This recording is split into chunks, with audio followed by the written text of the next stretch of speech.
Hello friends, welcome back to our YouTube channel adenium growers. तो friends, आज हम बात करने वाले हैं आपसे अरेबिकम प्लांट्स के ऊपर कि अरेबिकम प्लांट्स की लीफ प्रूनिंग करना क्यों ज़रूरी होता है। जैसे कि आप देख रहे हैं कि मैंने अपने अडेनियम प्लांट मतलब अरेबिकम वैरायटी के प्लांट्स की लीफ प्रूनिंग करी हुई है और कर भी रहे हैं। आज का वर्क जो है मैंने इसी टॉपिक पे रखा है कि मुझे करना बहुत ज़रूरी है। तो अभी मॉर्निंग का टाइम हो रहा है,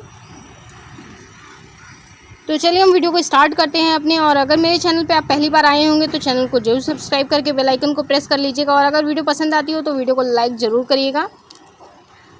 तो फ्रेंड्स, जैसा कि अडेनियम ओबेसम में ब्रांच प्रूनिंग करना ज़रूरी होता है, वैसे ही अरेबिकम में लीफ प्रूनिंग बहुत ही ज़रूरी होता है। अगर हम लीफ प्रूनिंग नहीं करते हैं तो हमको उतना अच्छा रिस्पांस नहीं मिलता है जितना अच्छा कि हम लीफ प्रूनिंग करते हैं तो हमको रिस्पांस मिलता है प्लांट्स में।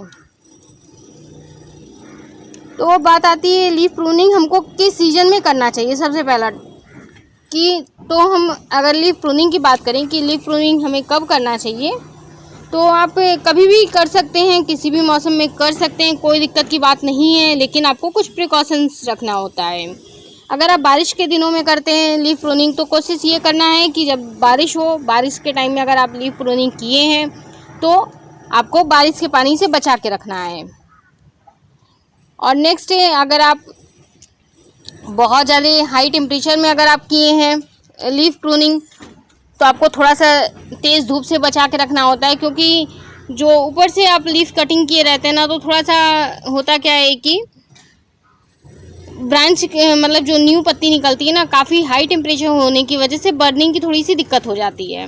तो इसलिए अगर आप बहुत ज़्यादा हाई टेम्परेचर में अगर आप लीफ प्रूनिंग कर रहे हैं तो आपको तेज़ धूप से बचाना है। और अगर बारिश के मौसम में कर रहे हैं लीफ प्रूनिंग तो आपको होने वाली बारिश से बचाना है। बहुत ज़्यादा दिन का वो नहीं रहता है, हाँ, लेकिन फिर भी 3 से 4 दिन बचाना होता है जब तक कि प्लांट आपका स्टेबल ना कर जाए अच्छे से।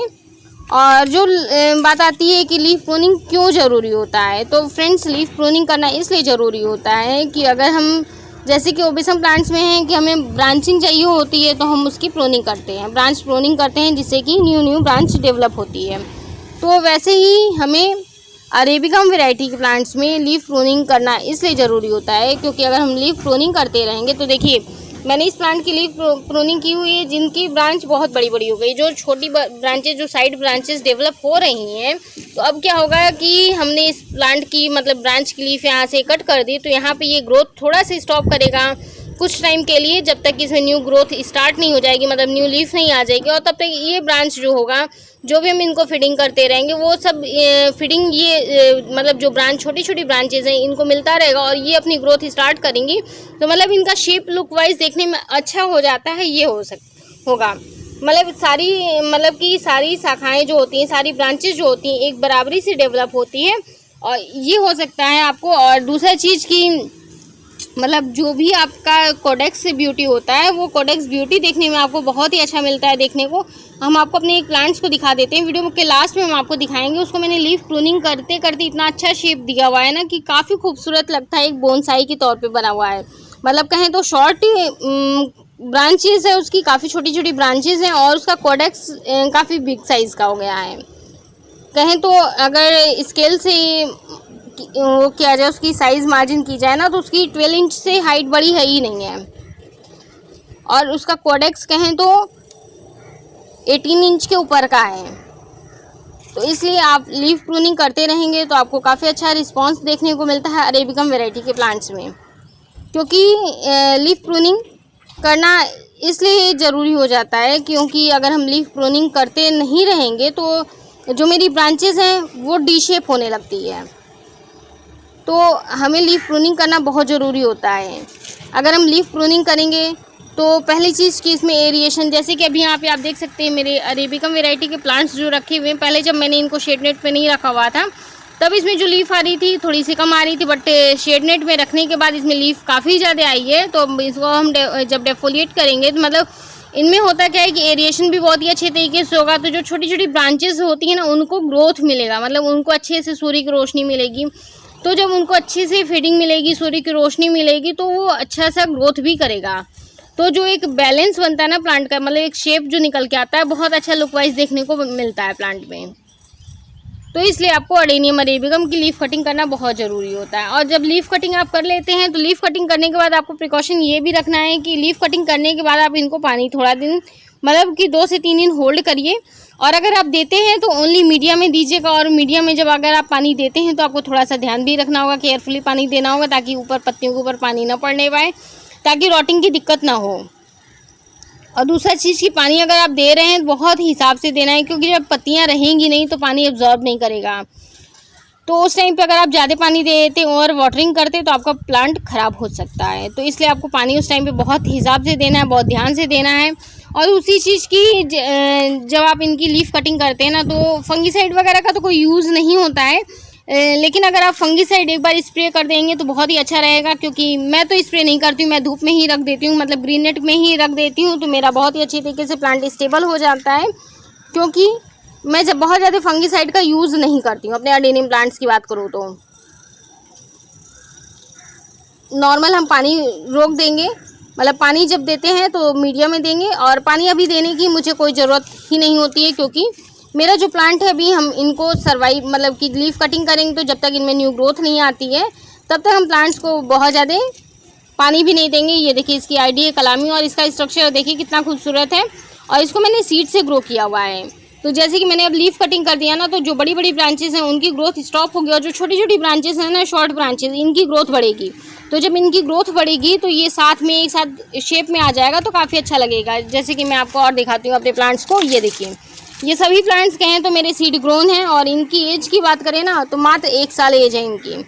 मैंने लास्ट ईयर ही इनको सीड से ग्रो किया था, और सीड से ग्रो करने के बाद ये इनकी ग्रोथ निकल के आई है। बहुत ही अच्छा, मतलब कहें तो सीड से ग्रो करने में थोड़ा सा मेहनत लगता है, टाइम लगता है, पेशेंस रखना पड़ता है, बट जो अच्छी क्वालिटी का सीड होता है तो रिस्पॉन्स बहुत ही अच्छा मिलता है। और ये मेरे खुद के प्लांट्स के सीड से ही ग्रो किया हुआ है।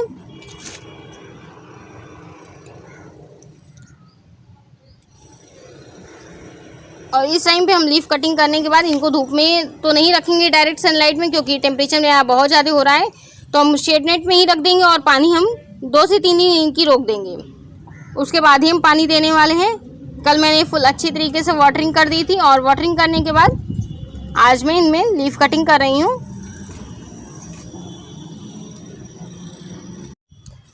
अगर आप चाहें तो इसमें 1 से 2 दिन बाद फंगीसाइड का स्प्रे भी कर सकते हैं, ताकि कोई फंगस का अटैक ना हो। बाकी फंगस का अटैक नहीं होता है, आप ऊपर से पानी नहीं देंगे तो कोई भी प्रॉब्लम नहीं होगा।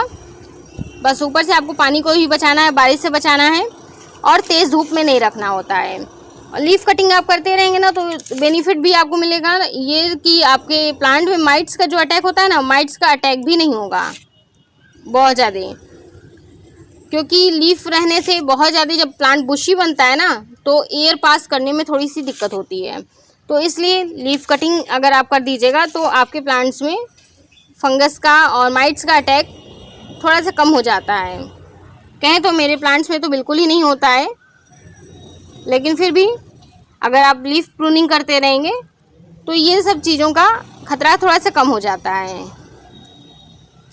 और दूसरी चीज़ कि इनमें से जो सैप निकलता है ना, सैप का भी आपको थोड़ा सा ध्यान रखना है, क्योंकि जो सैप होता है थोड़ा सा जहरीला होता है, पॉइजनस होता है। तो कोशिश करिए कि वो स्किन वगैरह में ना लगने पाए, क्योंकि होता क्या है ना कि जब स्किन में लग जाता है तो कभी कभी किसी को दाने वगैरह निकल जाता है, जैसे कि मेरे साथ भी होता है। और ये देखिए मेरा अगेन ये भी प्लांट जो है कपी का है, और ये भी मेरा खुद का सीड ग्रोन किया हुआ है। कहे तो मैक्सिमम प्लांट्स मेरे सीड से ही उगाए हुए हैं, क्योंकि हम जो भी प्लांट्स लेते हैं कोशिश ये करते हैं कि उसको मुझे सीड से उगाना ज़्यादा बेहतर लगता है। क्योंकि जब हम किसी प्लांट्स को ना बचपन से, मतलब कि उसको जब खुद से ग्रो करते हैं और खुद से उसको बड़ा करते हैं, तो उसका हर एक चीज़ का अपना एक्सपीरियंस हो जाता है। और अगर आप बड़े प्लांट्स लेते हैं, उसको स्टेबल करेंगे, ग्रो करेंगे, तो उतना उसका एक्सपीरियंस उतना ज़्यादा नहीं होगा। मतलब एक्सपीरियंस तो होता ही है, लेकिन अगर आप खुद से सीड से उगाते हैं तो उसका आपको ज़्यादा एक्सपीरियंस मिलता है। क्योंकि सीड कैसे लगाएंगे, सीडलिंग को कैसे बड़ा करेंगे, कितना पानी देंगे, कितना धूप देंगे, सब कुछ आपको सीखने को मिलता है। इसलिए सीड से उगाना थोड़ा सा टफ होता है, मतलब सीडलिंग करना थोड़ा सा कठिन काम होता है, इसलिए क्योंकि इतनी हाई टेम्परेचर में ना सर्वाइव करना बहुत मुश्किल काम हो जाता है। और दूसरी चीज़ की ग्रोथ भी बहुत स्लो हो जाती है कभी कभी, तो इसलिए थोड़ा सा टफ होता है सीड से उगाना। लेकिन सीड से ग्रो करने का एक्सपीरियंस अपना ही होता है और उससे हमें हर एक चीज़ सीखने को मिलता है। तो फ्रेंड्स, ये थी एक छोटी सी वीडियो। अगर वीडियो पसंद आई होगी तो लाइक शेयर जरूर करिएगा, और अगर मेरे चैनल पे पहली बार आए होंगे तो चैनल को जरूर सब्सक्राइब करके बेल आइकन को प्रेस कर लीजिएगा। Okay friends, bye, happy gardening, take care.